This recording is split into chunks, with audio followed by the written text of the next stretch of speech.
Okay, we're live. Let's go. Let's go.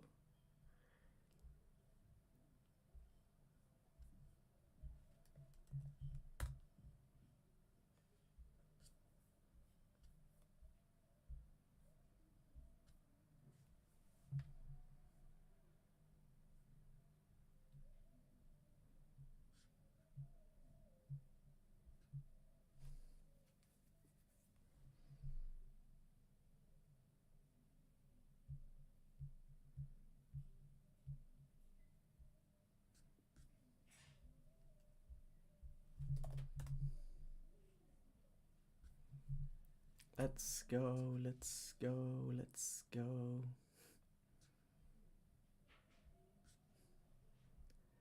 Yeah, still looking good. Looking good.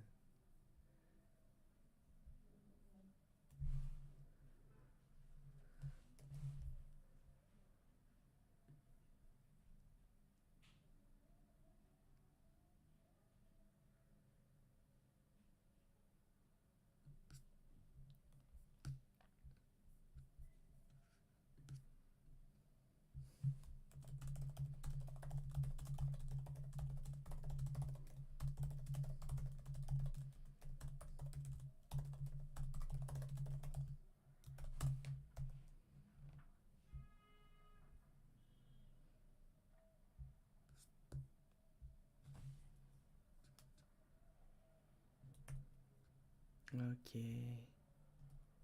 Where am I? Where am I? Oh, okay. Hey, please, what's up, my dude? What is up? I'm going to put some video games in a while, but I'm just like waiting for a little bit of people to join right now, and we can talk some shit.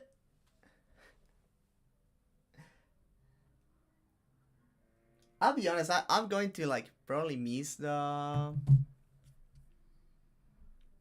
fight companion this weekend, man.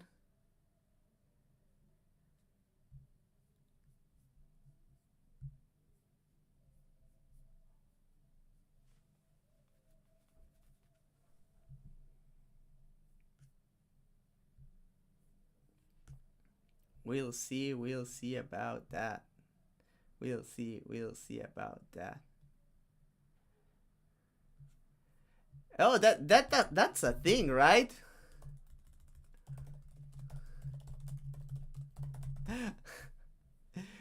Uma Musumi Pretty Derby. No way that no way that runs on my computer, man. That looks like cel shaded. Yeah, that would probably fry my computer, man. Uma Musume, man. Gotta get on the. It's a mobile game. I have no idea if my phone is capable of streaming, man.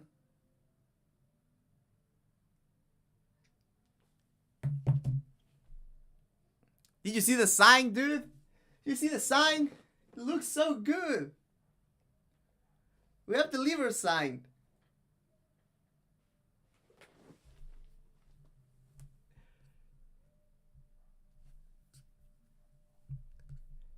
We have the liver sign.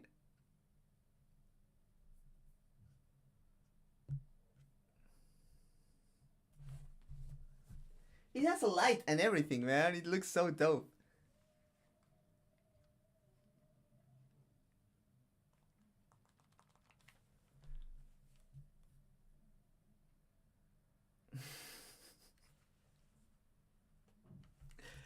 We need to preserve the new sign at all costs.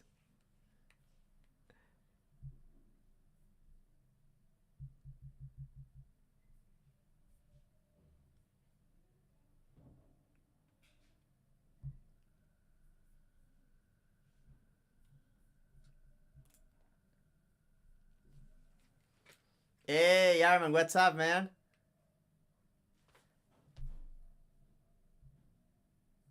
I have no idea, man. I have no idea what is up with that.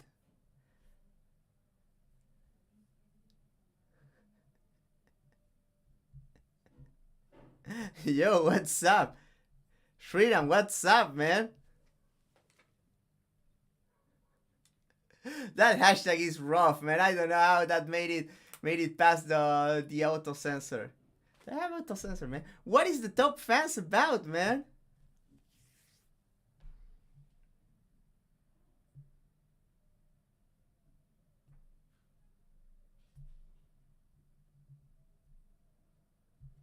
Why do I have that? Do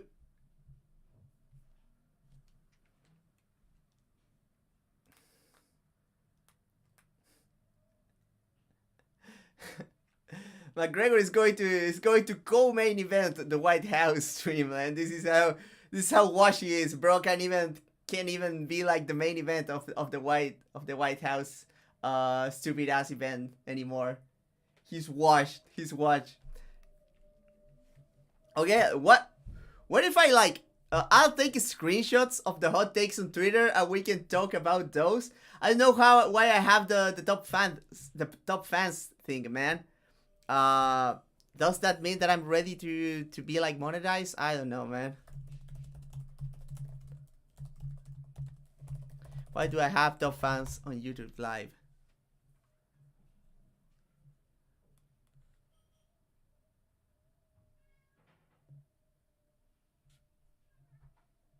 Okay, it doesn't. It's not related to me being like monetized. So yeah, they're Twitchifying. They're Twitchifying YouTube. Yeah, that's okay with that. That's okay with me. I'll take some screenshots and I'm gonna get to it. Let's see what hot takes do we have around here.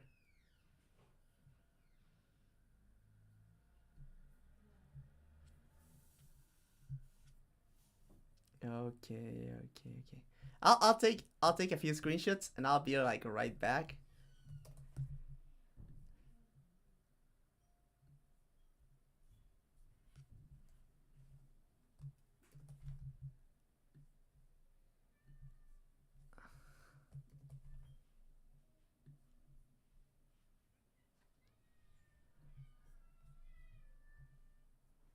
Okay, we have quite a few, man. We have quite a few.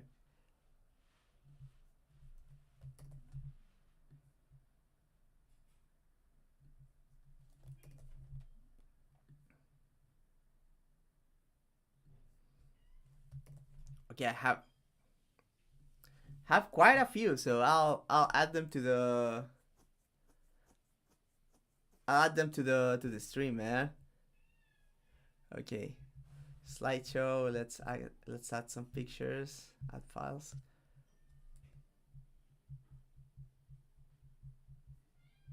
We'll add all of these.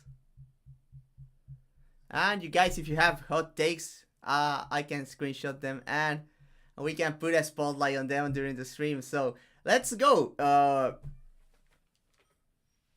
First one, we have Ryan Wagner. Ryan Wagner. Does Ryan like Wagner or Wagner better?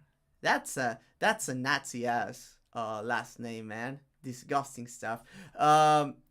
Anderson Silva is not a top 10 greatest of all time. I gotta say, I agree. I love Anderson Silva. I think he's getting like kind of underrated. I think Anderson Silva has become like kind of underrated, especially in our circle. But I think there are at least 10 fighters that are better than him all time. I would say like just off the top of my head, I would say that obviously like Aldo, Mighty Mouse, GSP, probably BA Penn too over Anderson. I think all time.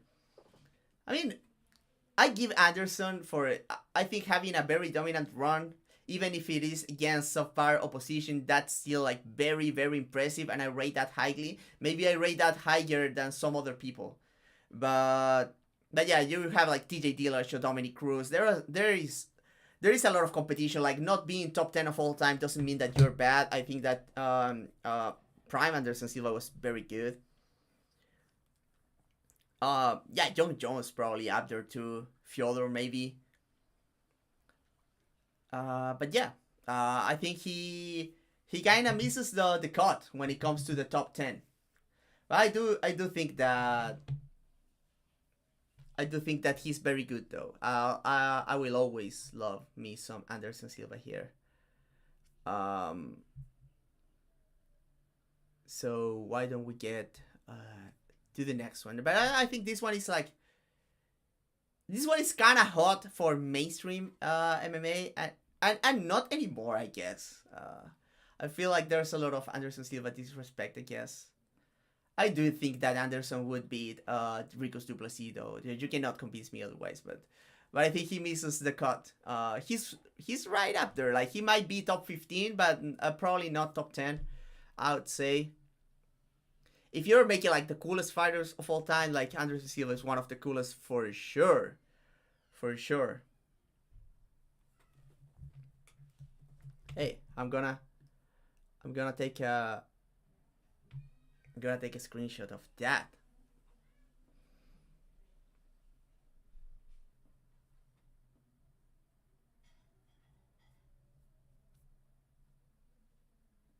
Yeah, I agree, Reticent Lemon. I think he's a bit underrated by the analyst crowd nowadays, man.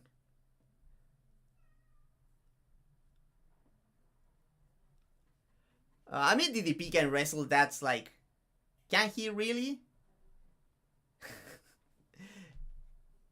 He's like strong, but let's get to the next one. We have Shreram over here, and obviously his stakes are related to Dariush. Big Dariush from the Carlos Diego Ferreira 2 fight and the Gamrot fight. He's like a 50-50 against Islam Makhachev. I gotta say I'm close to that opinion, but not quite there. I wouldn't say like 50-50. I would say like at best like a 60-40 in favor of Islam for sure. But I think he's, or maybe more on the 70-30 territory, right? To be quite honest, but I think he still has like very good chance. It's a very interesting matchup just because he's such a good wrestler and he's a southpaw. And I think his games kind of translates better to Southpaw than Islam's, even though Islam did look very good against Austin in a close stance matchup, for sure. But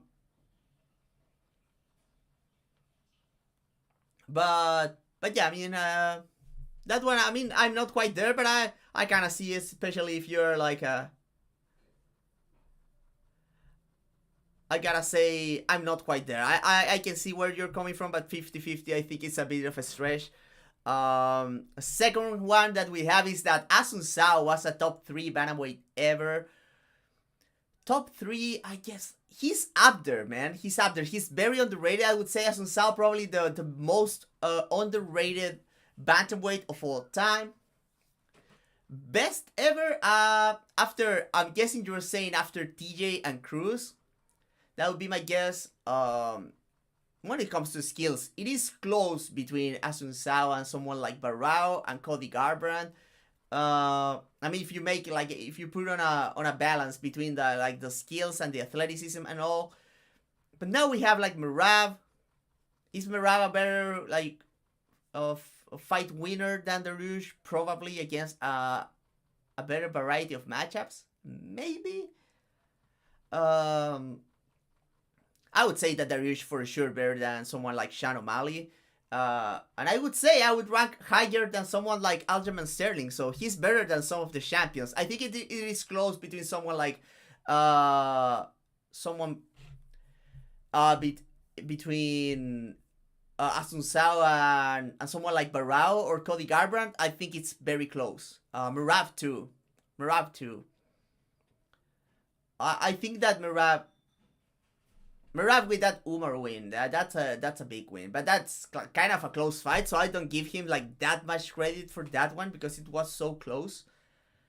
But yeah, But yeah, I mean, I would say that I don't quite agree, but I think that Assunção is very underrated. He's probably the most underrated bantamweight of all time. He's like kind of like not quite, but somewhat close to being like the Joseph Benavides of the bantamweight division for sure.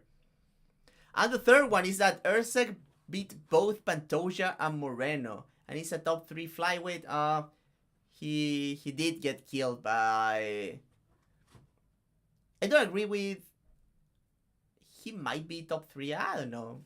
I would like to see Erceg against a grappler, like the other kind of grappler. Like I think Pantoja did not show up at his best in the Erceg fight.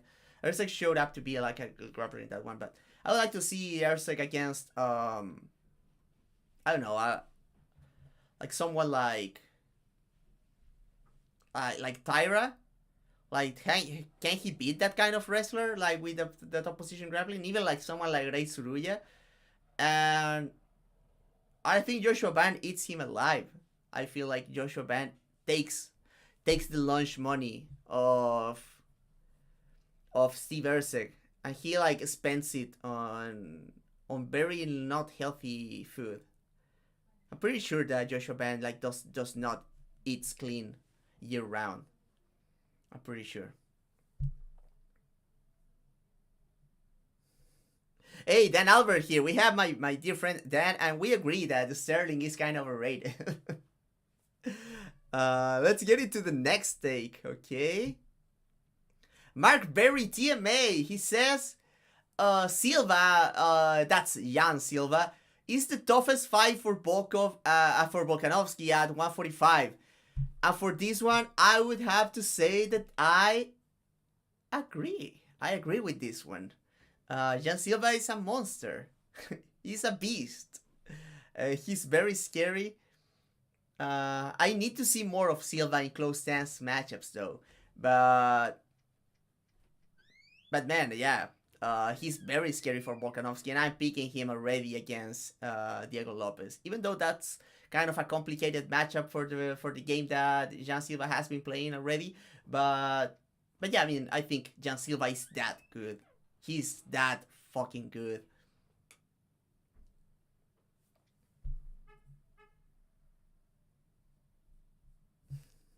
The fast food rumor, I just made it the fuck up, man. I just made it the fuck up. Okay, what else do we have? Baro Foro, he says, Doinkus Plonkus would still be a top contender even in a good division, and it is not an indictment of the sport. That mix of attributes just works for fighting. No chance he would be champ though. With that like note at the end, I would say I would have to agree. I think that Dricus he wouldn't make it to champion, but he would be a decent fighter at any good division.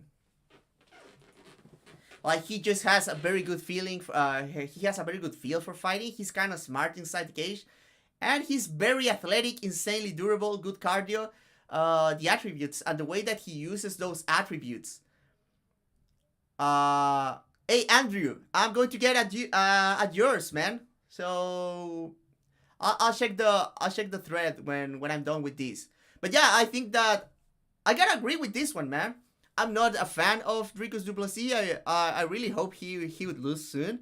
Maybe not to Shimaev, I don't know, but I think he's a good fighter. He is a good fighter, and we've seen like fighters that have some similarities. Even though I think like Merab and Pantoja obviously have some places where they are like actually very technical and very good. But I think they show that the mold of the Dricus du Plessis, of the Yankee fighter that has good attributes and knows how to push them, how to win fights. I think that shows that Dricus du Plessis would be a good fighter in a better division. And we've seen like, remember that Nico Price was like close to a top 15, and he didn't have like he did not have the same like smarts inside the cage of Dricus du Plessis. He was like very dynamic, he was janky, but he was athletic with good cardio. And he made stuff work, man. And I think like Dricus du Plessis is like a better version of that kind of fighter. So yeah, I gotta say I agree with this one, man.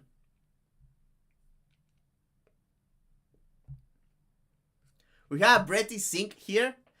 He says belts literally mean nothing. There were people getting title shots their third or fourth fight back then, getting a huge head start on streaks. How great you are or your resume is just wins and losses. How good are your wins? How bad are your losses? I agree to a big degree, but there's a caveat to this. I think at the end of the day, yeah, the belt does not mean a lot, especially because you can manipulate that, right? We saw how Rafael Assunção, never champion, Aljamain Sterling, champion. He even has a win like one-on-one against Aljamain Sterling, which was not controversial, by the way, if you know how to score fights. But getting back at the tweet, I think I agree mostly. The one caveat that I have with this is that the one caveat that I do have with this is that when you're the champion and you have that prestige, that position that fighters want to take from you, fighters start aiming for you. And that's the thing about being champion. It's not about the belt, it's not about the opportunity, but when you're a long-standing champion, fighters are coming for you. You have fighters that have been like working up his way, thinking about eventually fighting you. It happened to Dominic Cruz, it happened to Jose Aldo, it happened to Georges St-Pierre, it happened to Anderson Silva. And I think that has to account for something. Like at the end of the day, obviously belts are fake, but when you have fighters that are like growing up wanting to fight you, that means something. So I think that the belt by itself, it doesn't mean, but when you hold into that belt, it shapes the culture around MMA, and that's why I would say that, like, you gotta watch out for that. And also when you're the champion, you're way more likely to be fighting like better opposition and better prepared opposition. Because like fighters, you gotta understand that fighters, when it comes to like a title shot, when that fight camp comes for the title opportunity, that's the fight camp of their lives. That's the best camps that fighters ever put together. They are very likely to show up in their best form yet, with the best preparation. A lot of the time, like working as a fighter full time for the first time in their lives. So it means something in that sense, right? But largely I agree that the belts do not mean anything. Like that's why I don't care about like if Jon Jones like breaks the record of the most days at heavyweight champion. No one cares about that, right? The belt doesn't mean shit. What you do as a champion, it's what makes you value as a fighter, and not as a champion, as a fighter. Like the fighter that beats the best fighters is the best fighter at the end of the day, champion or not, right? If we had like theoretically a fighter that was fighting the best opposition but was never like getting the title shot opportunity. But at the same time, if you never get to fight for the title, like you're not getting those big fights. Like look what's happening to Movsar Evloev right now. You gotta go back to Movsar Evloev. Evloev is like a top 3 featherweight most likely right now, right? But he's not getting those high-profile fights that would elevate him as one of the all-time greats, because he's not being given that title shot opportunity. And now he's having to face this very hard matchup in Aaron Pico. And that's like very unfair, right? So yeah, matchmaking shapes the history of the sport for sure. You gotta account for that. That you gotta say that fighters like GSP, Aldo, they still are lucky that they made it to being champion when they did in some wins.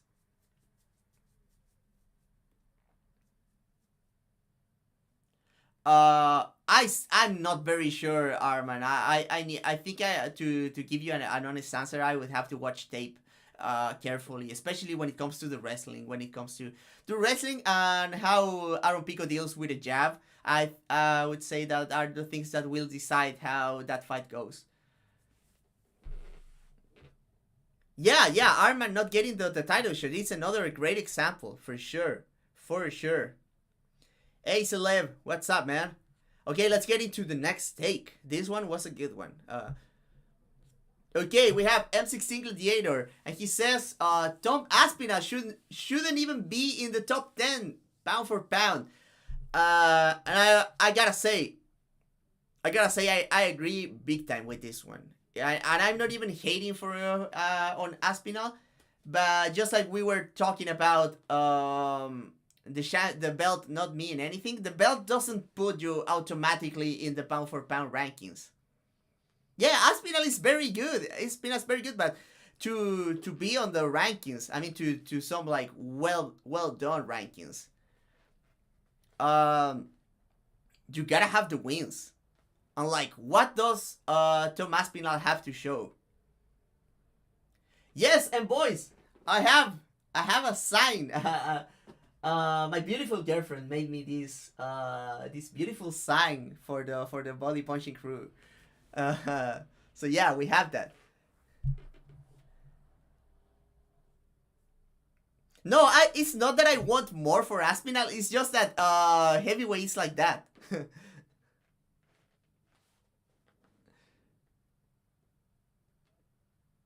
Yeah, he does not have the wins. It's not his fault. It's not his fault, but you have to have the wins. Exactly, please. Can I agree with that? I agree with that for sure.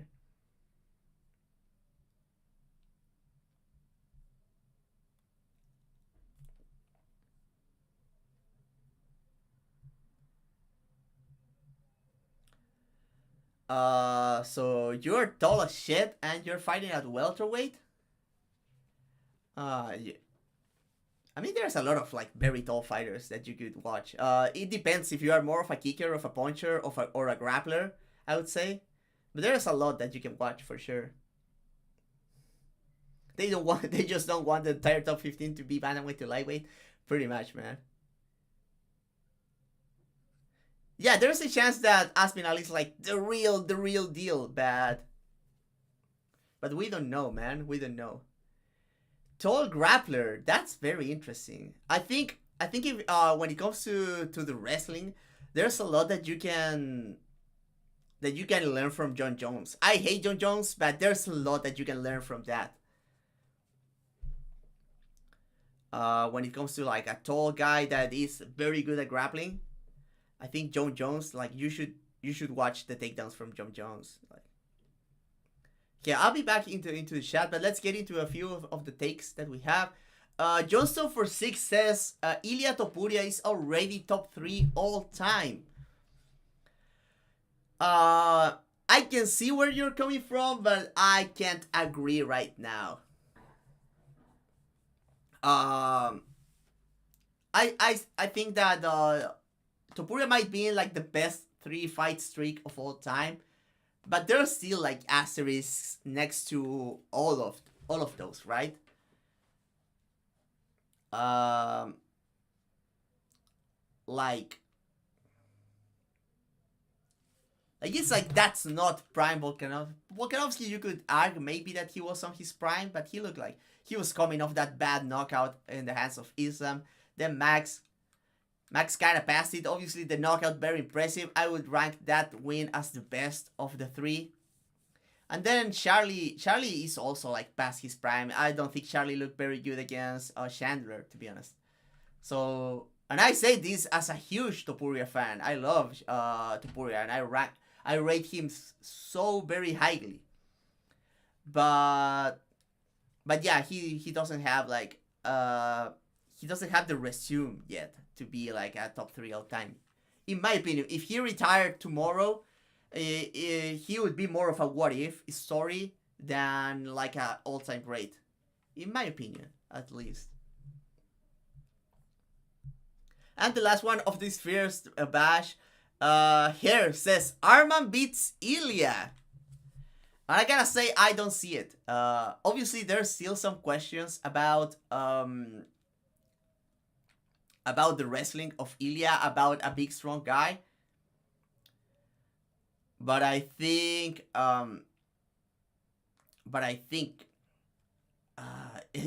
Ilya is just so bad for Arman on the feet, man.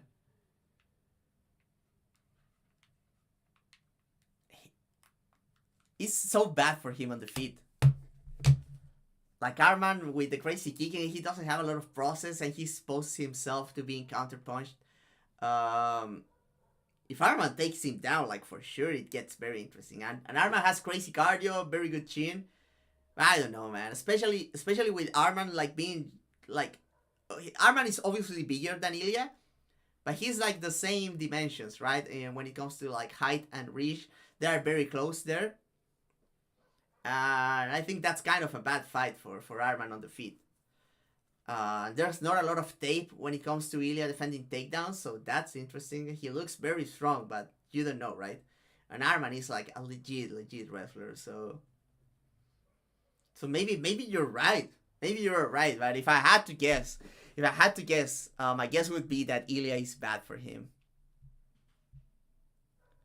Okay, I'll add a few more, so give me a second here, guys. I think I'll catch something to drink too.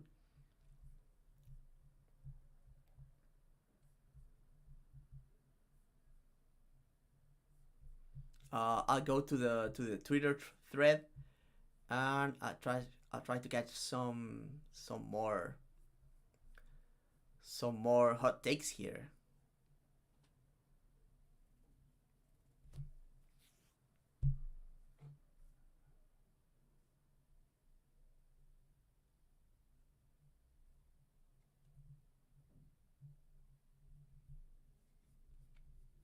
Okay, we have an interesting one here, actually.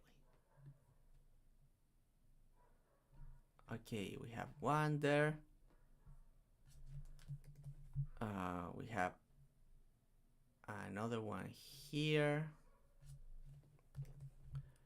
We have another one here.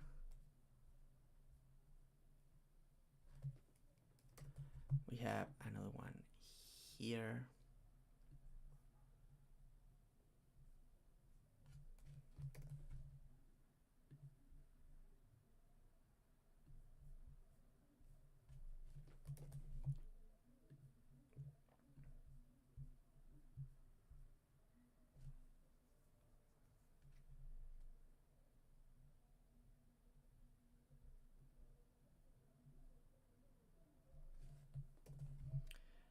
Okay, we have some stuff here.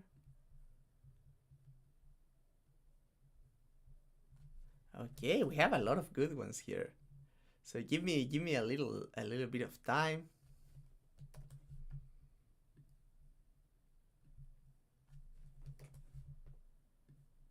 There's a bunch here, actually.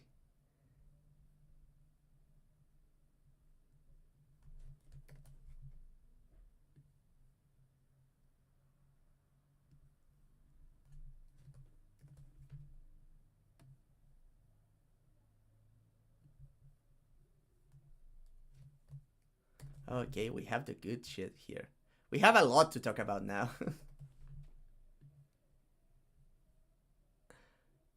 Okay.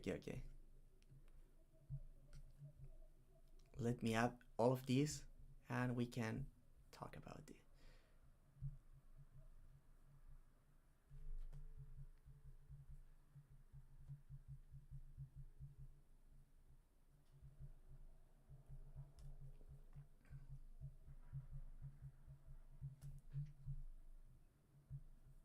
Okay. Where were we? Okay, this one is from the chat like a moment ago.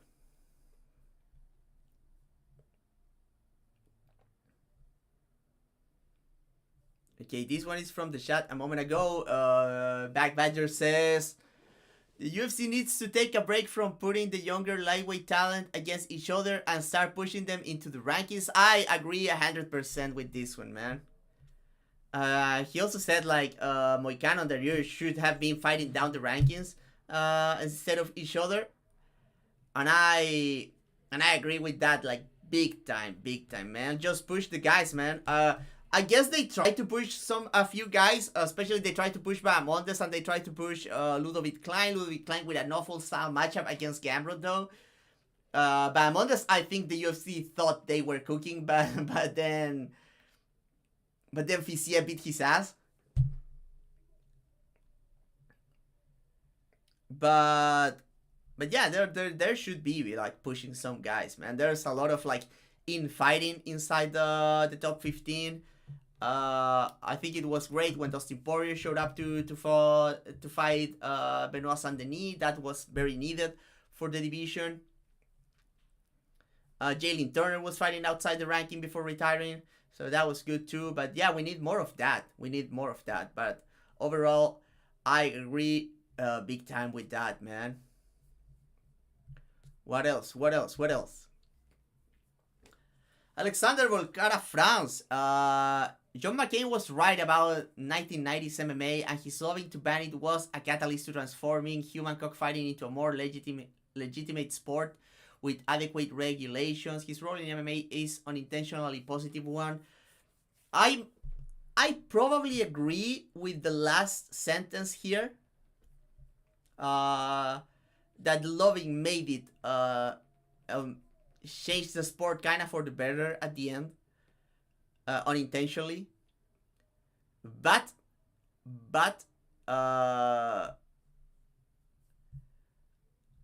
where I was, man. I need some caffeine, man. Oh yeah, but was right about 90s MMA? No, he was not right, man. Old school MMA, like no holds barred fighting was fucking awesome.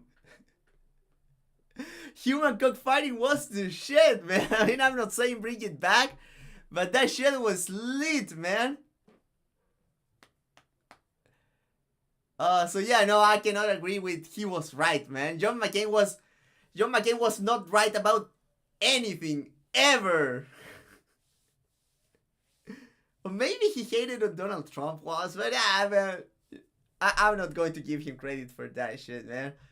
So yeah, I'm gonna say I pass on that part for sure. Omen says Murav's resume is extremely overrated. None of his wins are as good as Topuria's wins over Holloway or Islam wins over Charles.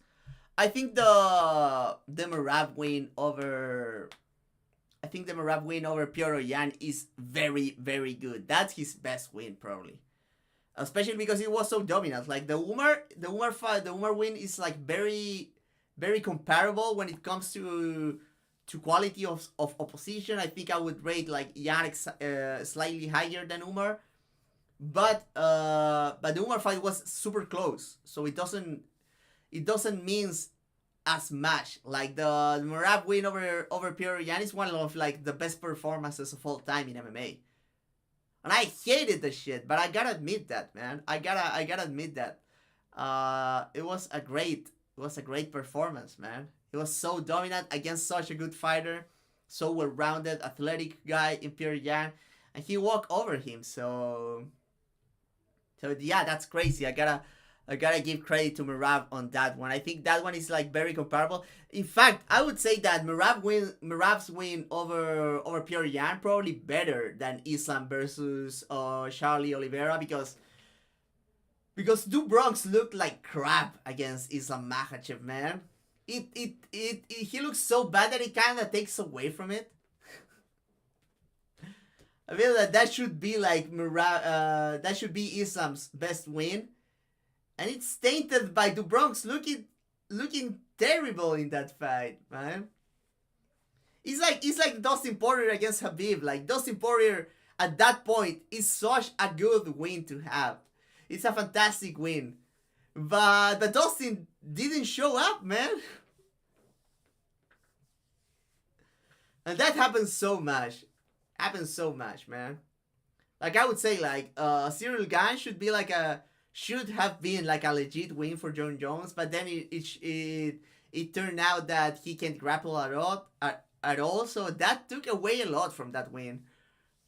Or like Amanda Nunes finally fighting someone that can punch back with force after Cyborg in Irene Aldana, and Aldana did not show up to the fight. So I don't rate those kind of wins like super highly, to be honest.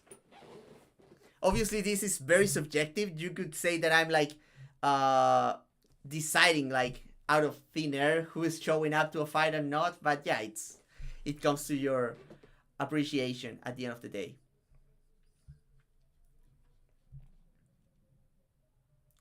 Tony Ferguson is unironically a top 2 lightweight of all time. This is by optimistic Tony Ferguson fan, by the way. great Twitter handle. But yeah, I love Tony Ferguson, but I cannot get on this train, man. Maybe he was for a little bit, but we don't know, man. Tony was always sketchy. Tony does have a great win in Rafael dos Anjos. Ghost, what's up, my dude? Did you see the sign? Ghost, watch the sign. Okay. Yeah, Tony Ferguson. No, it's not top 2, man. It's not top 2. He's very the year RDA win was amazing, but he needs more of that. He needs more of that to get there. He's ready to get him punched, man. He's ready to get him punched. But yeah, man. Cannot get behind, but I appreciate that kind of takes, man. I love that kind of shit, man. We all have these are the actual hot takes, man. These are the burning ones. These are the hot takes that we need, man. Let's get into the next one.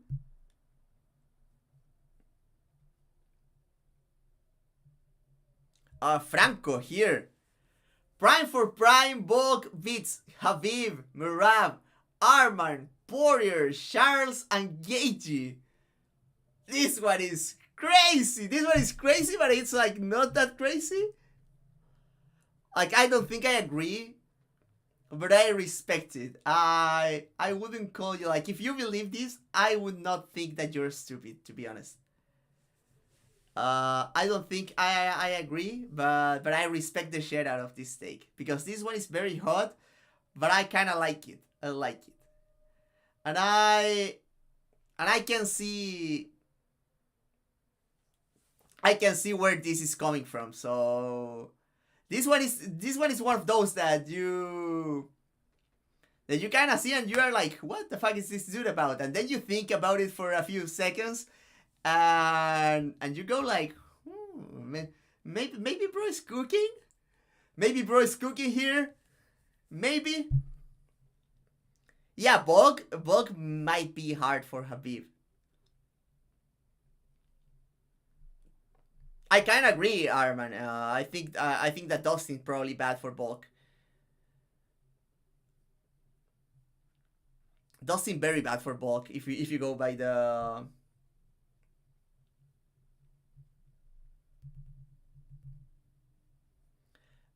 Okay, let's get into the next one. But I love this one, man. Okay, we have Sabertooth Mommy. And he goes, going based purely on skill rather than accomplishments, Jack Della Maddalena is a top 3 champion right now. Topuria, Volk, Jack Della. DDP is the same champion by the same metric. Okay, so he's discounting Islam because Islam is not a champion anymore. So he has Topuria as the best, Volkanovski second, Jack Della third, Weili Zhang fourth, Shevchenko fifth, Aspinall, Merab, Pantoja, Kalavi, Harrison, DDP. Oh, it gets hot down the line, man. It gets hot down there, like. Aspinall, Zhang, Shevchenko, and Aspinall over my boy Pantoja. Nah. I cannot get behind that. The Jack Della, I like the argument. The Jack Della placement, I like the argument a lot. I like that argument a lot, but I do not appreciate the disrespect to pants. This is the house of pants. Come on.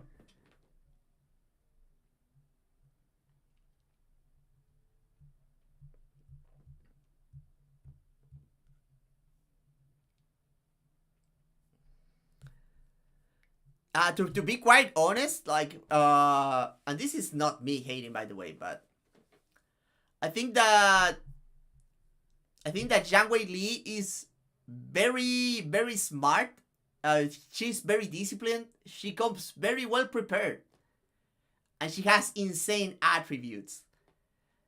But I don't think she's that skilled, especially when compared to some of the best male fighters.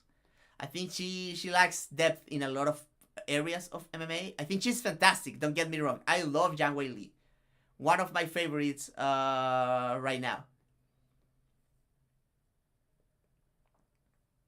But I think she lacks the depth in a lot of areas. I think that Pantoja is like Pantoja might not come with the same level of preparation, but he has like more of a bit more of a depth of skill everywhere overall to pull from. And the preparation from Pantoja has been very good lately, but yeah. But I can see the argument. Like at the end of the day, the appreciation of the skills is subjective.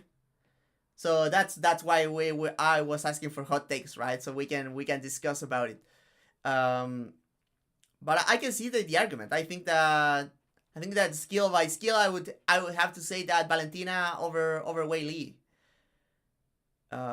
Maybe I'm not entirely sure, but Valentina is also very, very attribute based.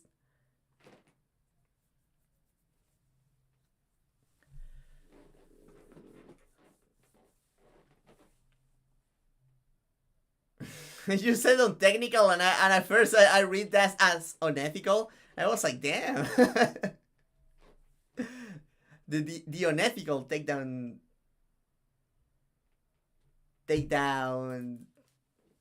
defense, man. No, I appreciate it, Andrew, man. I appreciate the take, man. And I like the Jack Della, man. I think Jack Della has shown a lot, man, especially when it comes to the grappling of his back.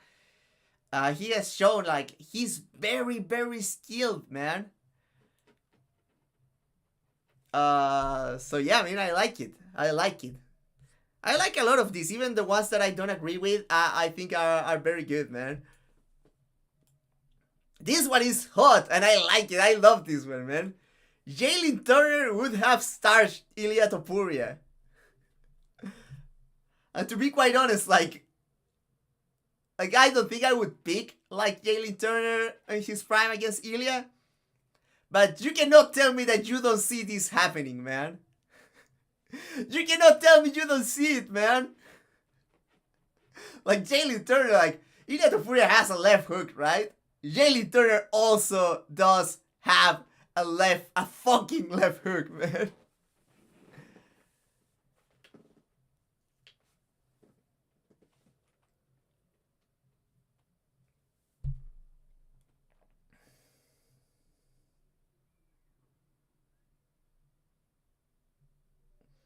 Ilia versus Walter with Rumble Johnson? Nah, Ilia kills him. Like, Rumble doesn't have heart, man. Doesn't have heart. Especially at 170, man. I kind of see Jalen Turner. Like, I don't think that, I'm not saying that it happens like 8 out of 10 times, but it happens quite a few times. Like, if you roll the dice, like, Jalen Turner kind of can kill Ilia Topuria, man. It can happen for sure.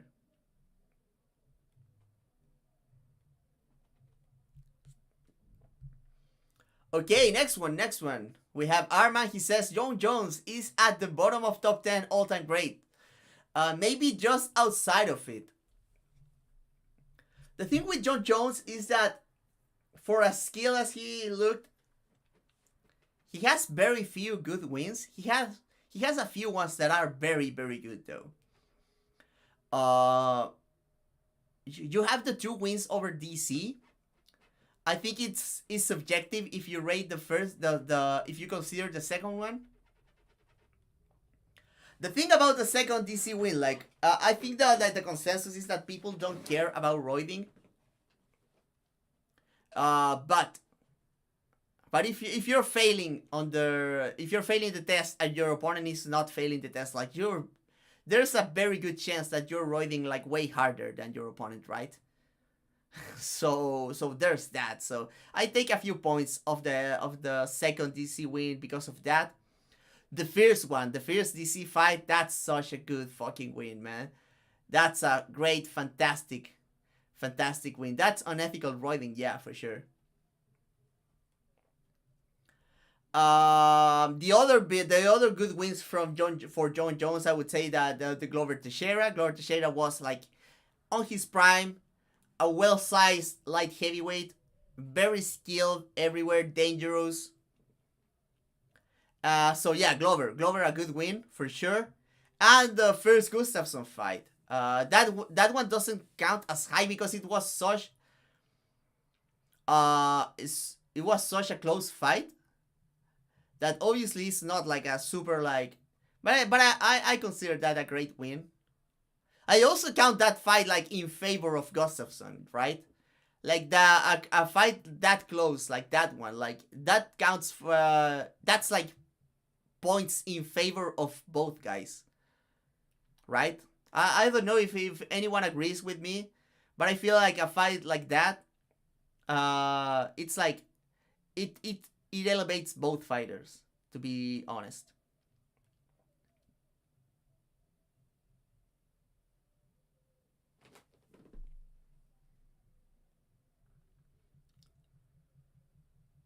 Yeah, Machida and Rashad are good wins, but yeah, but they are so small, right? They're middleweights, but still, they're decent wins. Especially because like Machida and Rashad in particularly, I'm glad that you bring those two up, because Rashad and Machida they showed up to the fight, and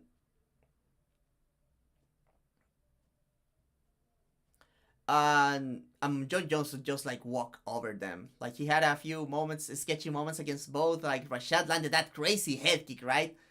And Rashad, I mean, and Machida was like making it dicey on the feet, but yeah, I mean those are good wins. Not great, but they are very good. I think.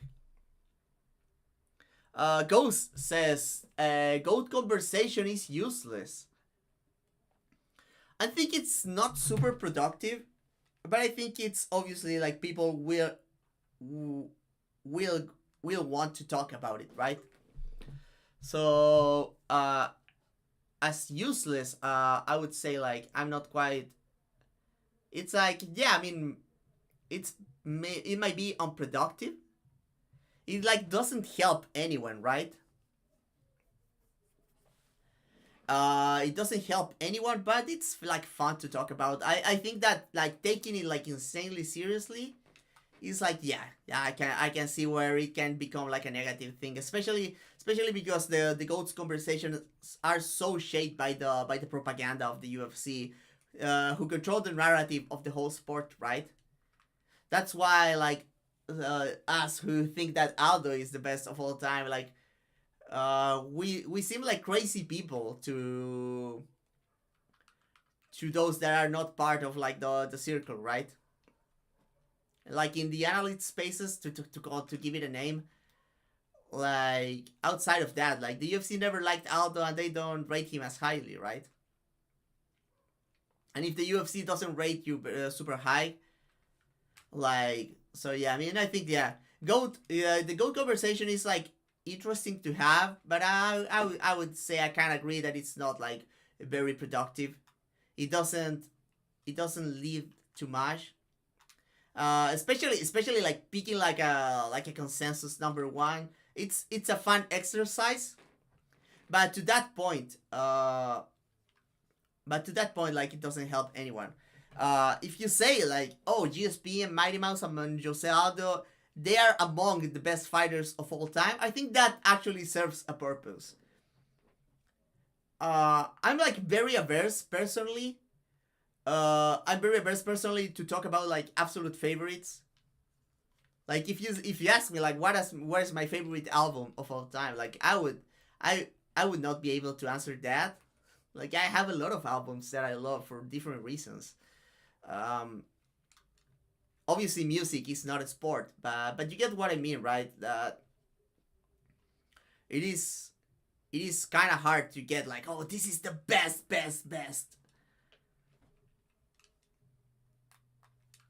But yeah, I would say that, especially goat. If you don't like consider like pound for pound and you go like by achievements, it gets a lot more dicey. I think you gotta like rate it from a pound for pound perspective most of the time, and still even then, it's just like kind of unproductive.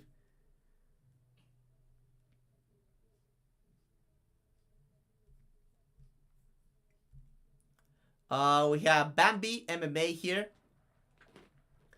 If Ilya beats Arman by knockout, I think Ilya higher than Islam in the pound for pound rankings.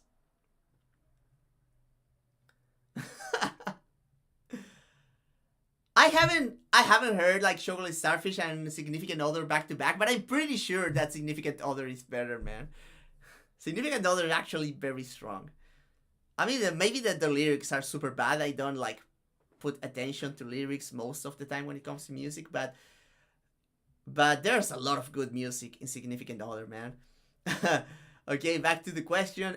If Ilian beats Arman, yeah, I would say yeah. I would put him like above Islam in the pound for pound rankings right now.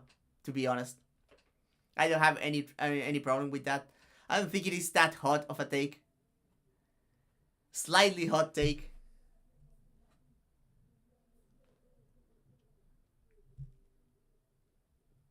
Chaser. He says Cory Sanhagen beats Marav.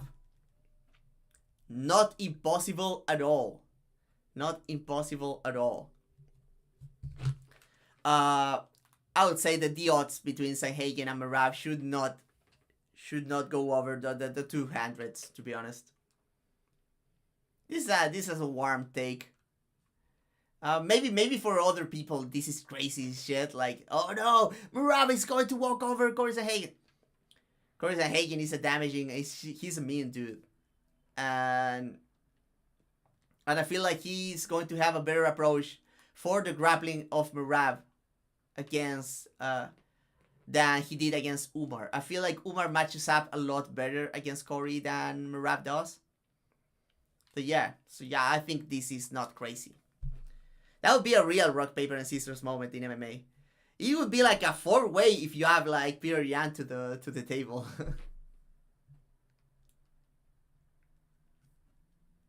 Because you could do it with Umar and with Peter Yan.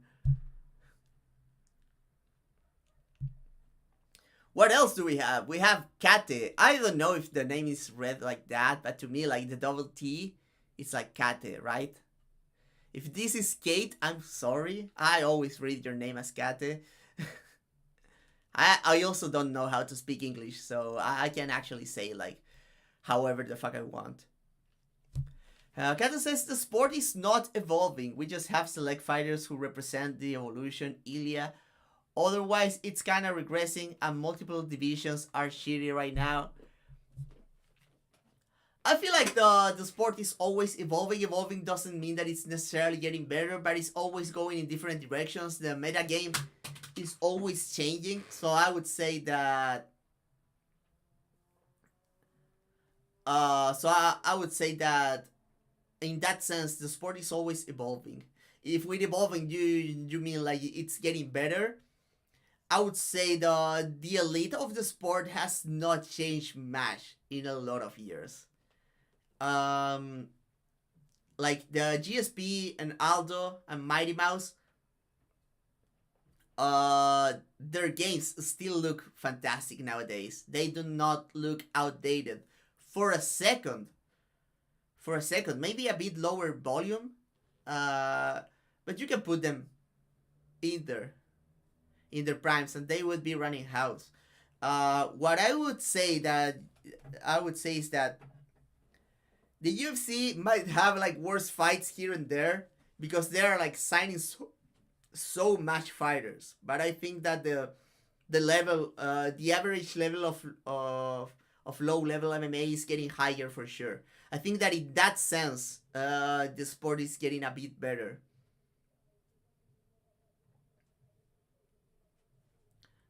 Yeah, a metagame. The metagame is a lot about around boxers, and the impromptu of boxers brought the calf kick into MMA so much. Uh,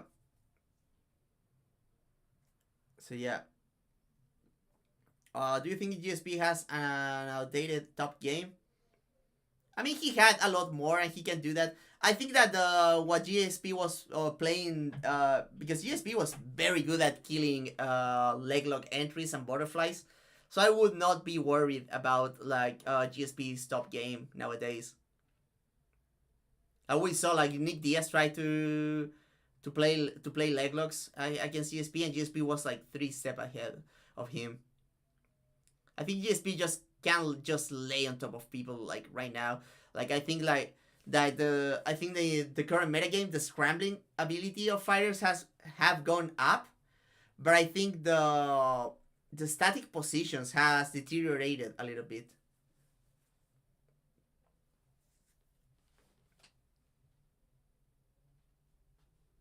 Yeah, that's the one thing about the GSP that I don't like. Surprisingly shitty back taker GSP. I was reminded that because I saw the Beastpig finish the other day, and I was like, bro, he looks so sloppy from the back.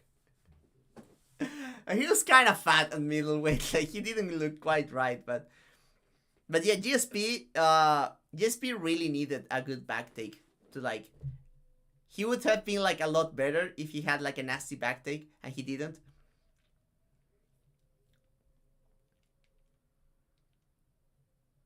But he was so good at neutral. I'd say he was very heavy from top half guard too.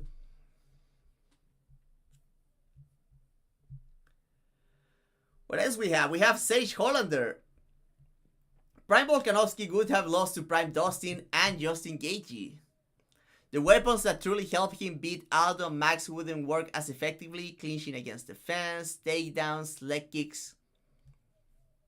Um, hmm. I think Dustin is a bad matchup for Volkanovski, to be quite honest. I feel Dustin is bad. Gaethje, I have never thought much about it.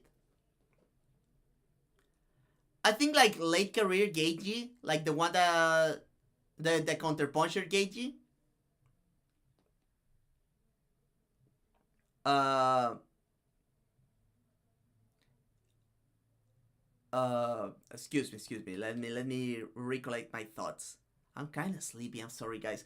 Um, okay, Volkanovski versus Gaethje. I think that Volkanovski can do what he did in the Max 3 fight, in the third Max Holloway fight against Justin Gaethje, especially like late career Justin Gaethje that is a counter puncher. And he makes him look like very stupid. But if Justin Gaethje shows up with the right approach, like trying to leg kick with him and trying to pressure a little bit, but that's the thing that late career Justin Gaethje like doesn't pressure well. Gaethje that fought Tony, that's a nasty one. That's the best version of Gaethje that's not pressuring. That's probably it. That would be a sick fight, to be honest. The other thing is that they always talk how Justin Gaethje is like a small lightweight, and I don't know why they say that, man. That's such bullshit, man. Justin Gaethje barely cuts weight. That's not true, man. He's normal sized lightweight. And normal size means that he doesn't make 145. So yeah, don't bring me these like, oh, Justin Gaethje, tiny uwu bean. That's not true, man.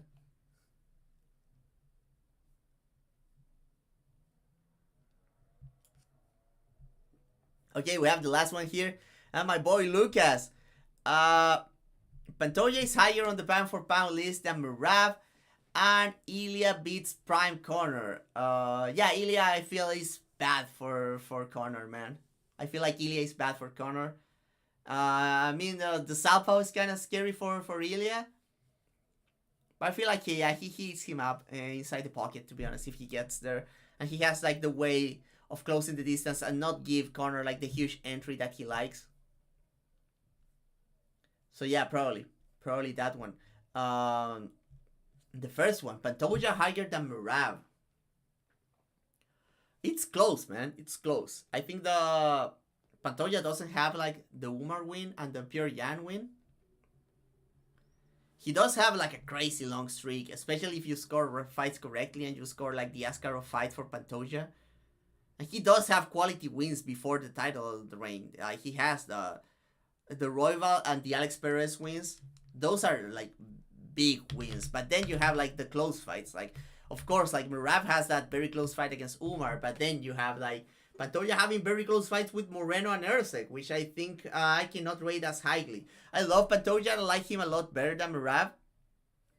But yeah, I think I still have Merab over Pantoja. As much as it hurts me inside, because I like Pantoja a lot more. Merab's still kind of lame, guys. I gotta say, man. He got me hyped against Umar and against Sean, but then it's like you have like post fight clarity, and you're like, yeah, this guy's kind of lame. And Pantoja is not like that. Pantoja is like, he gets you so hyped for the fights, and then the next day you're like, fuck, I love Alexander Pantoja, man. He's the GOAT. Pantoja is the GOAT. He's the GOAT, man.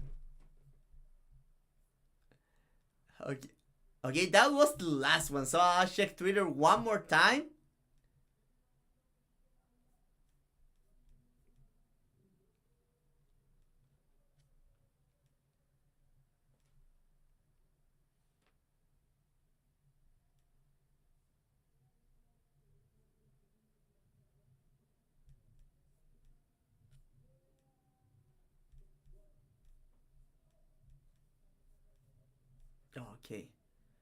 Okay, there's some crazier ones.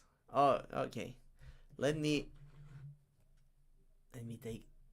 take a few screenshots here.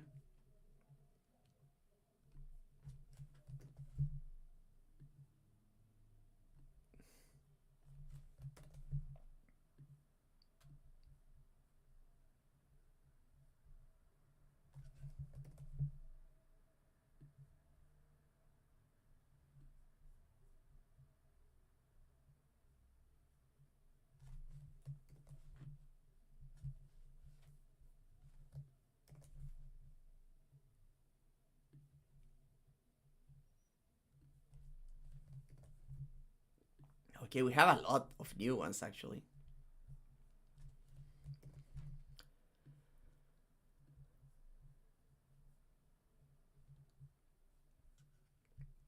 Okay. Let me add these to the queue. I think I'll delete these ones so I don't get mixed up.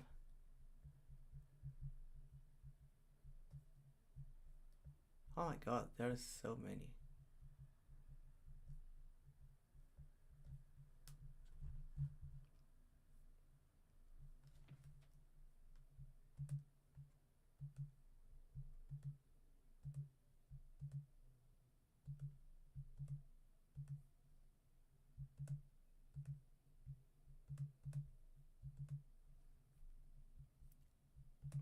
Okay, it's from here on. Okay. I think we have some spicy ones over here.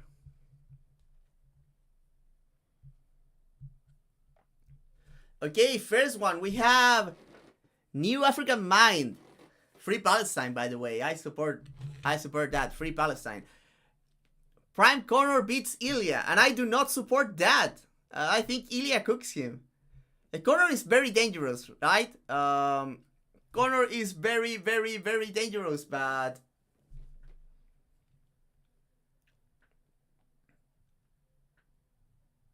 But yeah, I don't agree. I think Ilya is better. I think Ilya is better, and Ilya is also a wrestler, man. So yeah, he probably cooks Connor, in my opinion. Watching a Murat fight is like watching your Insta stories in the morning after you got wasted. It is exactly like that, man. It is exactly like that. You're excited in the moment when you watch Murat. Then you watch the day after and you're like, oh no, what are you doing?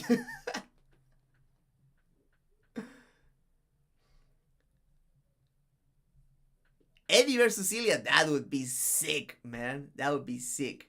I think Connor is way better prepared to take on Connor is a worse matchup for Eddie than Ilya is. So that would be sick actually. Franco, this one is like so hot it's melting my computer, man. This one is like burning my soul. Mirav higher than Habib in the GOAT list? No, hell no, man. Hell no. No way, dude. Come on, dog. This one is hot for the sake of being hot, man. I appreciate it though. I appreciate that, man. I respect it. Yeah, please, can I respect it, man. I respect that one, man. Okay, we have X9 MMA. Easy Adesanya is the most overrated UFC fighter ever. Okay, chat. Drop me your most overrated fighters of all time in the chat. I think Adesanya is not the most overrated of all time, but I can see where he's coming from, man. Adesanya is kind of like very overrated, especially when they started saying that he was better than Anderson. He was beating Marvin Vettori, man. Have you seen Marvin Vettori fight? Marvin Vettori was giving him a close fight. Murad, after that last take, maybe, man.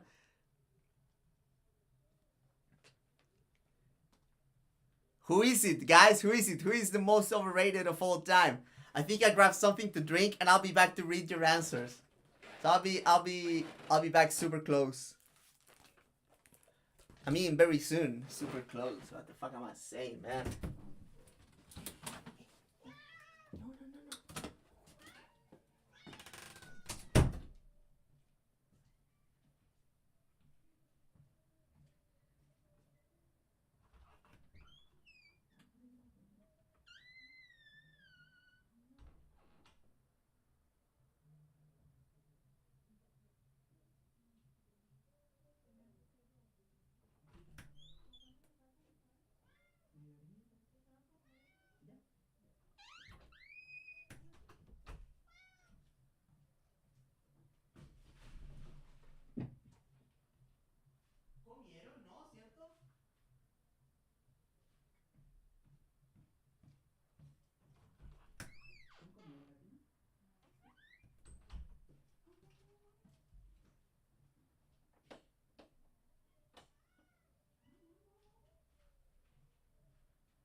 Okay, guys, I got the drink.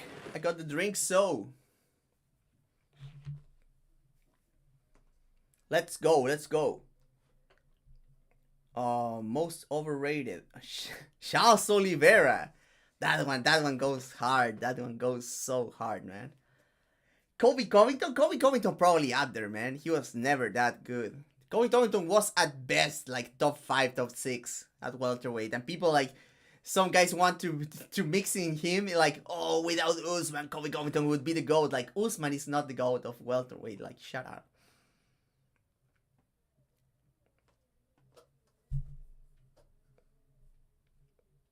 Ankalaev? Nah, I don't think Ankalaev is like kind of underrated actually.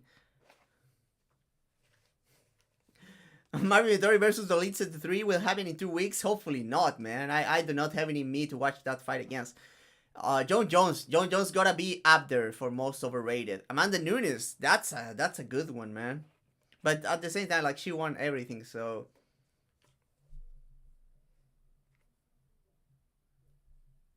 Nunes, another Nunes one. Joe Jones, DC, Islam, Mighty Mouse. Damn, Mighty Mouse. That's fighting words right there. Yeah, Jones is actually kind of a good one. It's not that Jones wasn't great. It's that like people talk about John Jones like he's like an undisputed best of all time, and that's crazy stuff, man.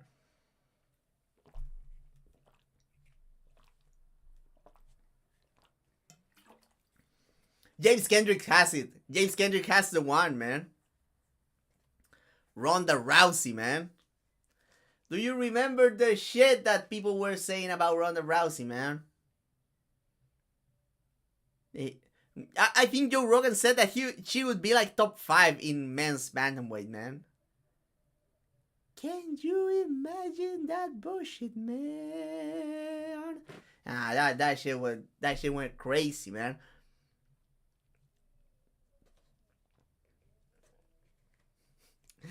Covington is the 11th. Like, the guy had a whole list of the most talented fighters he's ever seen. Topuria if he loses to Paddy. Usman kinda overrated, maybe, man. Valentina. Tyron Woodley. I think people hate Tyron Woodley, man. Demetrius Johnson. Whoa. Oh, remember when Rogan cried because Ronda Rousey beat Betch Correia? Like, bro, Betch was a secretary until she was like 28. A secretary, man. And Rogan was in tears. Bro was crying. She said you're once in a lifetime person, man.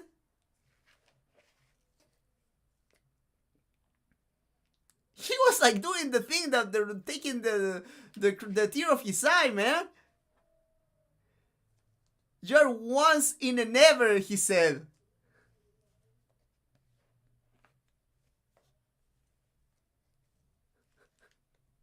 Secretary is worse than Boss Driver for sure, man. Like, a Boss Driver might get into some scraps here and there. You know that. Like, a Boss Driver, at least you imagine a guy that is kind of tough, right? Betch was doing paperwork. And I'm not talking trash on Betch Correia. Like she seems like a like a fine enough person, and she was a pretty smart fighter. She was very limited, but she started fighting so late into her career. I mean, into her life, man.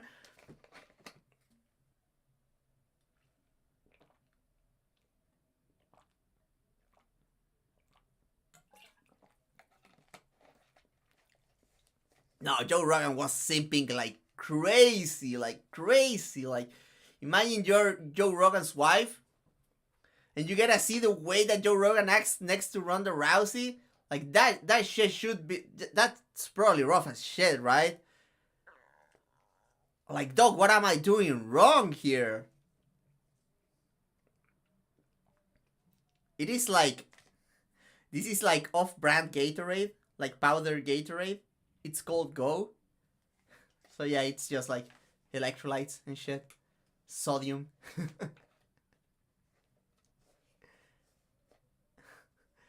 I know what you're talking about, Andrew. We know. Grounds for divorce. Especially now that Rogan is like a return kind of guy. Like, he goes to church now, apparently. Come on, dog. That should get you divorced, man. You're once in a lifetime. She beat a secretary, man. And also, like, Betch was making Ronda look like shit before the knockout, man.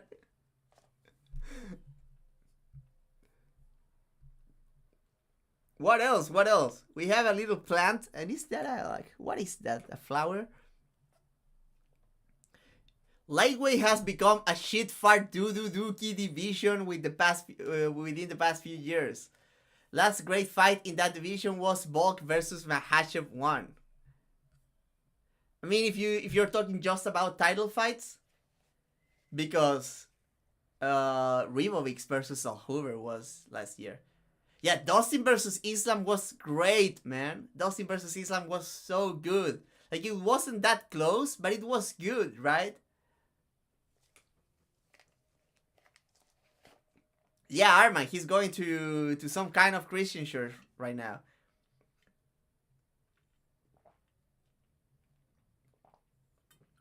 And the takedown before it was sick.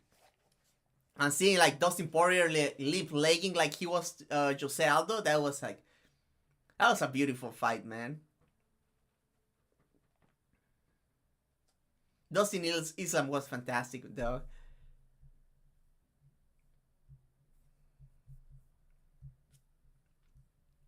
What else we have?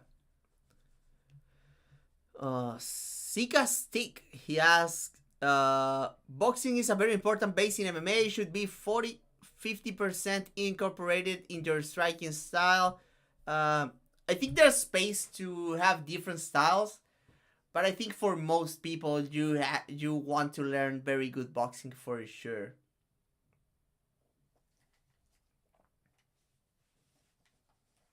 This was for Leadway instead.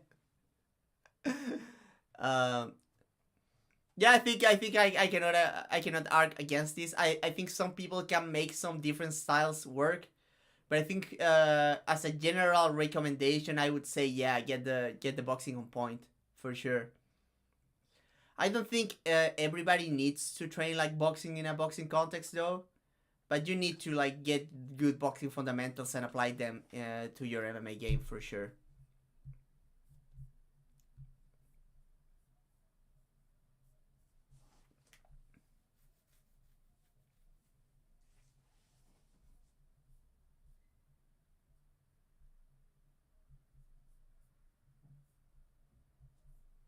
Okay, what else we have? What else we have here? TJ says Shan Strickland is a horrible fighter. I think that Shan Strickland is like disgusting to watch, and it seems like he's not even good anymore. But I think he was like pretty good at one moment. Like obviously like not championship caliber, even though I thought he looked very good against Adesanya. But he's obviously not like a champion level fighter. But I think Chan Strickland was decent. He has like an actual good skill set, decently well rounded too. Had an ugly game that made sense. So yeah, I I understand why people hate Strickland, obviously, but Strickland was pretty decent, man.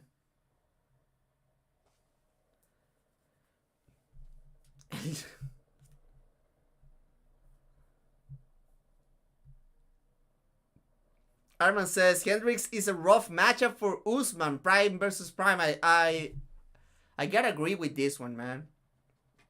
I think especially during tie-ups, like I think Hendricks comes on top with the uppercuts inside the clinch. I think the leg kicks would be very good for Hendricks, especially every time that Usman goes southpaw.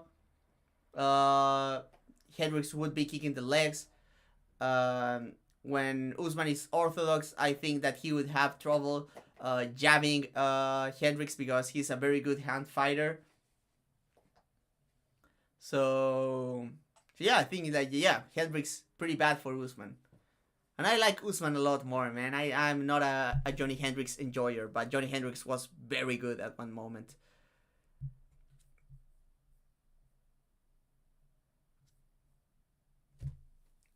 And Hendricks like very close to being like impossible to take down as you can get in welterweight.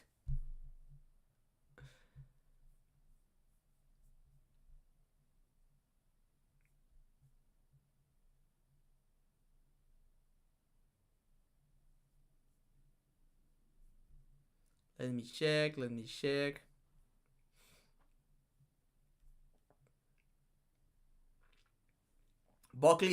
James Kendrick says Buckley's uppercut is not great mechanics. Yeah, that's not a hot take. That like Buckley has terrible uppercuts, man. He just swings his arms. Lord is coming with fire. He says any fight featuring a top 5 ranked fighter should be 5 rounds. I like that one, man. I like it. Like I think like the no image, man. I'm like kind of lazy with the screenshots now.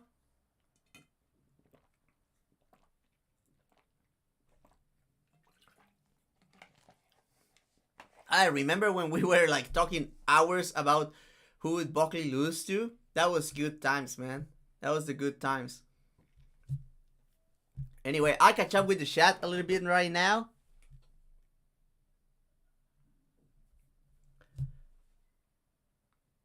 Hey, George, if you want, like, just drop it him now, man. I'm going to like just like catch up with the chat now.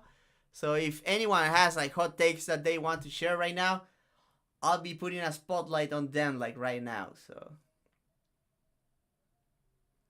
Usman in the golden era of steroids, so.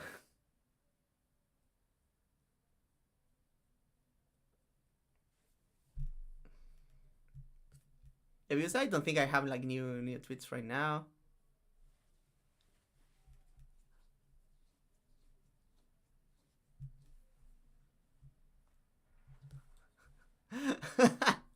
Do not make me laugh like that, Dan.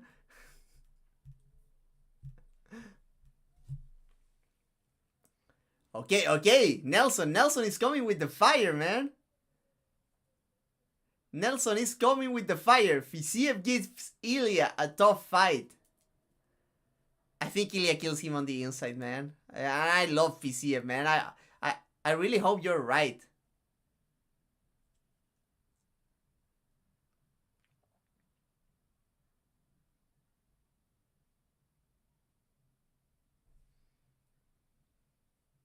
Ilya will never have a tougher fight than the Max one.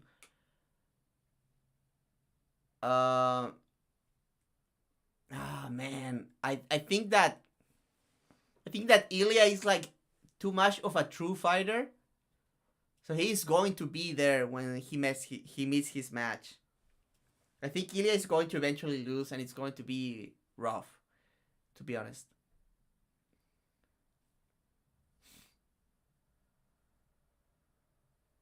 Just in case beat.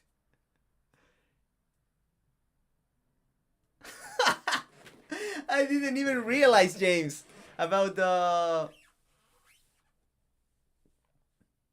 Oh, I just think that Ilya is going to. I don't buy that Ilya is going to like retire at like 32 or anything. I think that Ilya is going to go for like bigger and bigger challenges, and he's going to hit a wall eventually. Either that, or he's going to meet a fighter that can be a bad matchup for him. I don't think. I love Ilya Topuria. I think he's fantastic. I don't think he's invincible. No one is. I don't think it is possible to not have bad matchups in MMA. Unless you are on a weak division.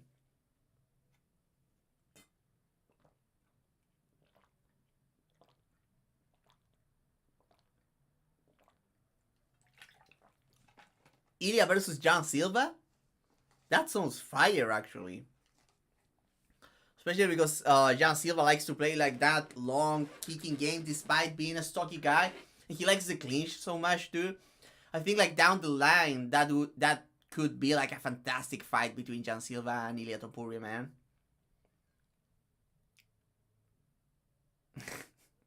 Oh, please get stop with that Michael Morales beating Ilya, man. I don't need those pictures in my man. I don't need those. Take those out. Take them out.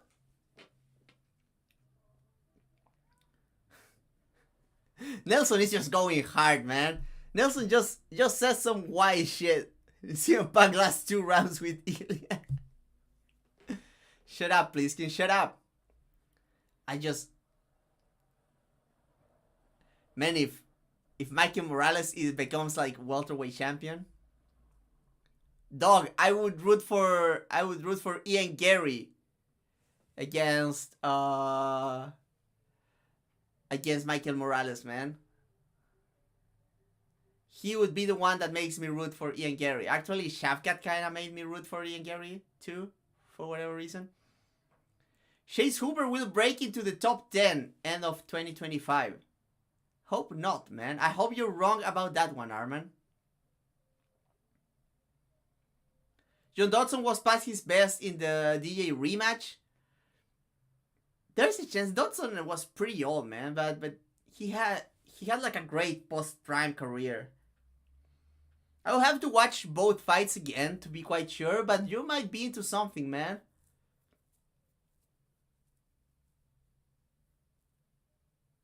Shavkat versus Ilya? That would be crazy, man. That would be insane.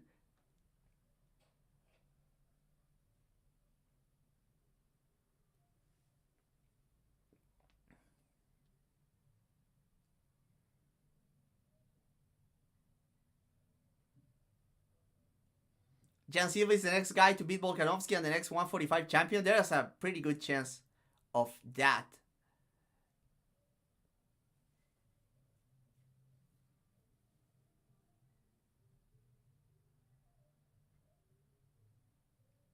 I agree with that one, Ghost. That's the mentality that you should have as a fighter. You should be focused on your current opponent. That's the way that you create greatness.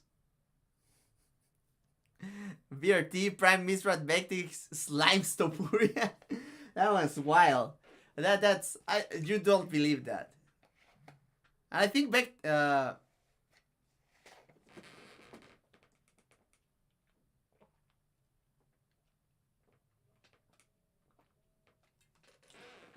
unrelated, guys, but I'm fucking hyped about Nate the Train versus Morgan Shagir, man. Cyber Fight is sponsored by Elon Musk. Elon Musk is about to be broke without the US sponsorship, man.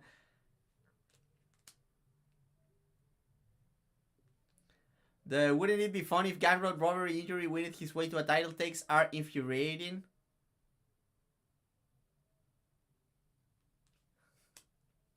Oh, we're hating on the guys on Twitter now? I don't want to get into that. I like to talk about fights, not the drama, but... But yeah, those kind of guys can make some damage, man. Yeah, Hatsovic actually slimes Ilya Topuria, yeah. Who do you match Korean Superboy with? Man, Du Hoshoi looks so good. To be honest, I would like to see him like fighting like as high as possible, man. Who could you put him against? I would say like allow Du Hoshoi to like just beat the shit out of Giga. Who wouldn't like that one, right?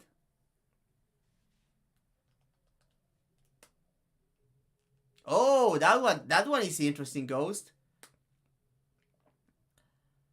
I feel like of course the ring has like I think the ring obviously has the sharp corners and it's easier to get people there. But I think it's easier to open up with combinations against the cage than it is against the ring ropes. The ropes have give they give, right? They allow for movement, they allow for rope a dope.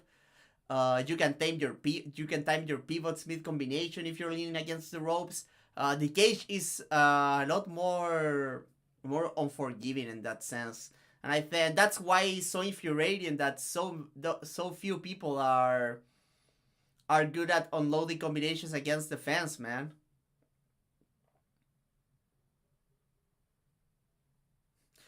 Just pivots, just the word pivots. That's the hot take. Remember when just saying pivots on Twitter got people mad?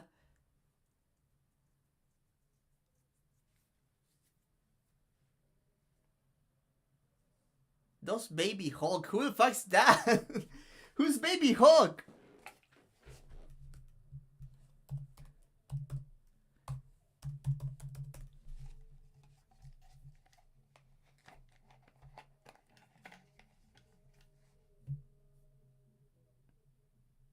How tall is Baby Hulk? He's 5 foot tall. And he fights at flyweight. And he's on a 3-fight losing streak. Okay.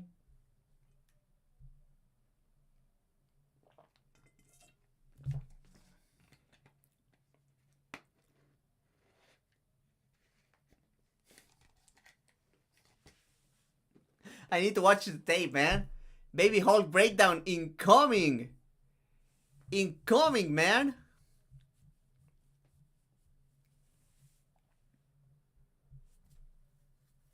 Oh, come on. They guillotined my boy, Baby Hulk, man. Come on, dude. Don't do my boy like that. Oh, he had a guillotine of his own in 2023. Let's go.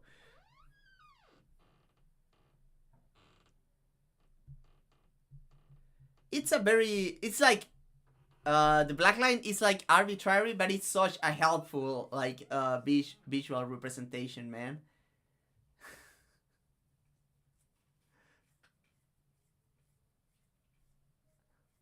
The Hulk Tornado is the counter for the pivots, man. That's what's going to kill pivots in MMA finally.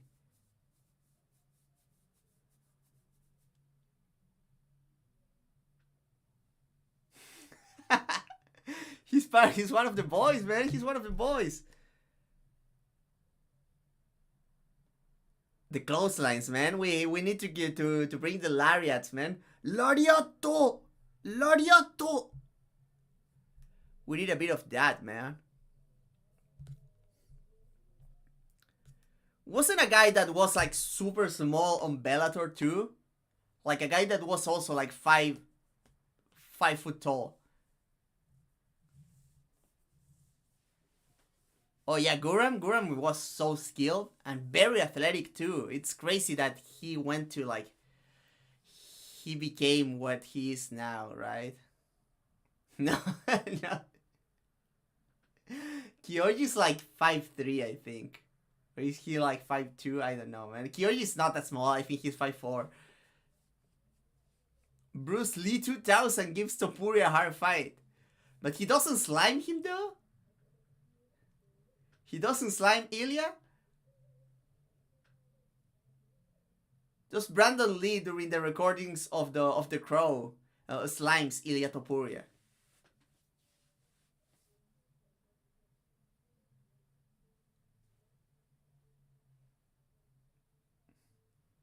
There was a guy, man.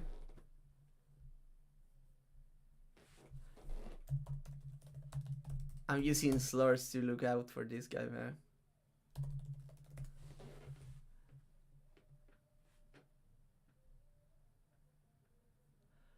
Tyler Freeland. Okay.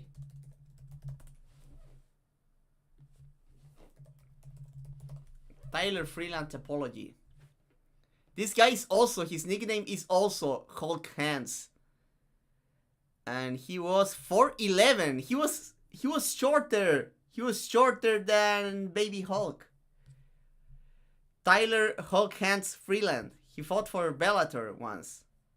And he got shocked out by Joe Hamilton, but he fought for Bellator once. And he never fought again after that.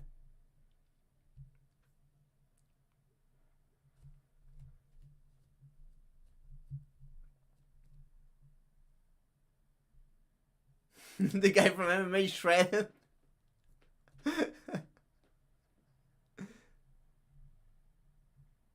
Isn't he like pretty good, like for being just a guy?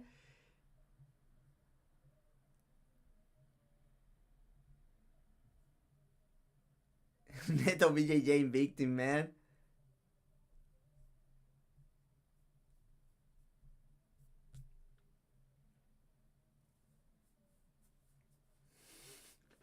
Jorgen De Castro, man. When I think about Jorgen De Castro, all I think is like about titties, man. I know he's not titties, but he's like, Lucas, yes! Lucas, yes! Yes! Junior Avini was actually pretty decent.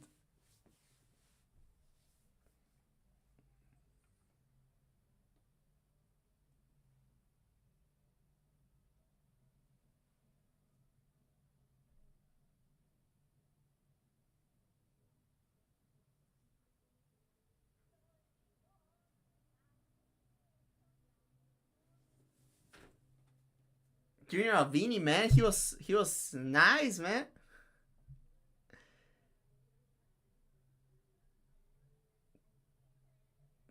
Didn't Islam? I thought Islam finished Ronaldo. They never fought. I remember this. Oh yeah, they fought. Oh no, they ended up not fighting. Islam Makhachev actually docked Ronaldo, man. You're right, Ghost. Oh, I'm thinking Tibau. You're right. I'm mixing up my super old, insanely jacked Brazilians, man.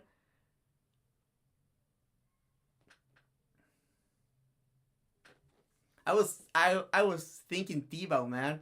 When Trinaldo was new to the UFC, I used to call him like Tivaldo because I thought he looks so similar to.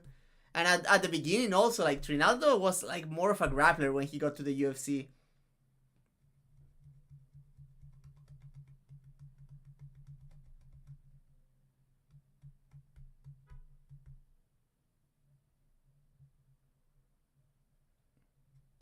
Was he up triangle? I thought he was executed, man. He was executed when you put the arm like inside the grip. Like you do this and you put the guy inside here. It's more of like a front rear naked choke shot. Davi Ramos was so cool, man. He hit that Kimura trap.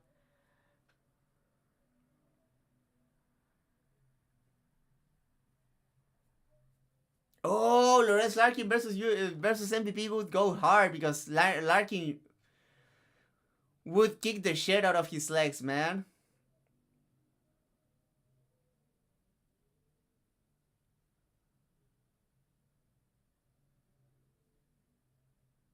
And Davi Ramos was good, man. Was cool, man.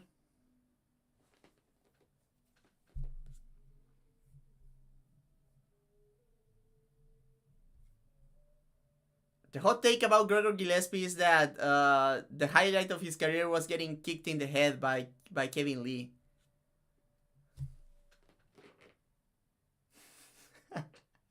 Hating on Neil Magny, man. Well, it's okay to hate on Neil Magny because he hits his child. So I guess that's okay, right?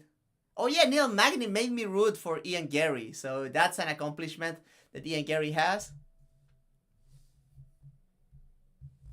That's an accomplishment that he has for sure.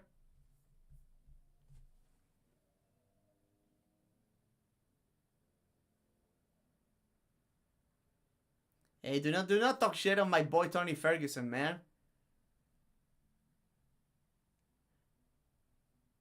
We're all in this rat race, man.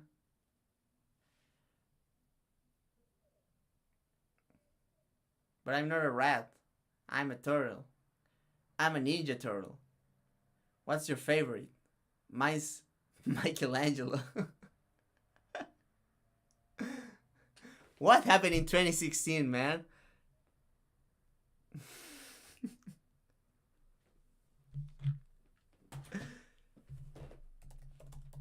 What happened in 2016 in the UFC, man?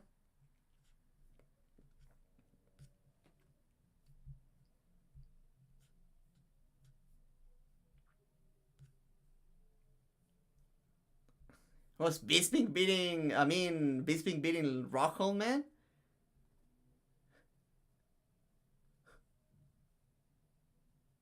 Where's your kid, man? That one is all the shit, man.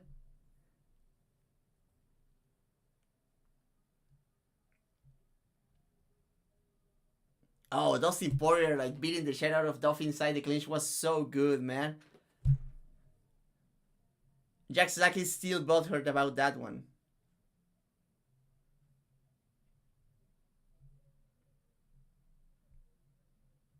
Yeah, that's probably peak UFC. You're probably right, man.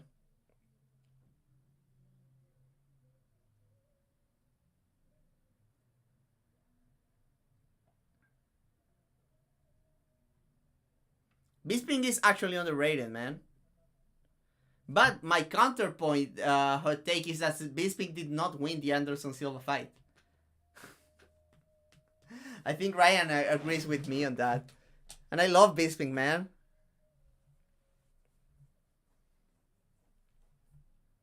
Bisping better than Strickland, man.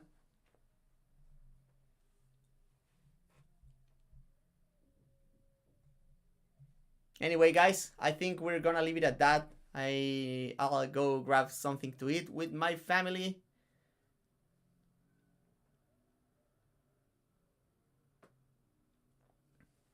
I hate that Goodly look good against Lawler, man. Oh, Bisping versus Kong Lee was so good, man. That was one of my favorite performances, man. It was sick. It was sick what Bisping did to Kong Lee, man. I love that one, man.